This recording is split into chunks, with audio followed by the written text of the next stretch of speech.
Now that we've explored how sets combine using union, let's shift focus to what sets share in common. This is called the intersection of sets. The intersection operation helps us find only those elements that are present in both sets. This is useful when we want to filter shared data, mutual traits, or overlapping categories. In short, intersection helps us zoom in on what's common.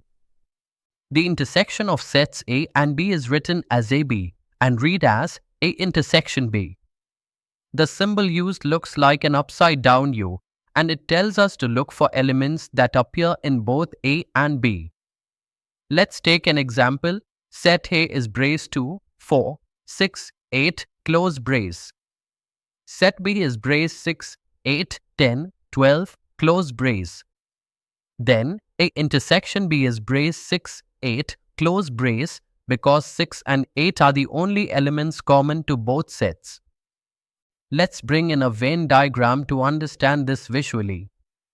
We draw two circles, one for A and one for B, inside a rectangle that represents the universal set. The area where the two circles overlap is shaded. This overlapping zone is what we call the intersection. It includes only those elements that belong to both sets. Venn diagrams are especially helpful when working with multiple sets, helping us clearly identify all shared regions. Now let's go through the important properties of the intersection operation. Commutative law. The intersection of A and B is equal to the intersection of B and A. Associative law. The intersection of A with the intersection of B and C is the same as the intersection of A and B, then with C. Identity law. The intersection of A with the universal set is equal to A. Idempotent law. The intersection of A with itself is just A. If the intersection of A and B is the empty set, then A and B are called disjoint sets, meaning they share no elements.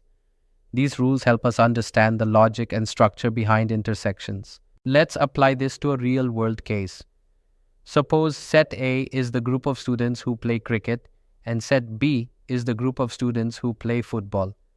Then, A intersection B gives us the group of students who play both cricket and football. This operation is widely used in fields like survey analysis, target marketing, database filtering, and even logic gates in computer science. To summarize, intersection gives us a set of common elements between two or more sets. It's denoted by the symbol that looks like an upside-down U and read as intersection. It follows logical laws like commutative, associative, identity, and idempotent.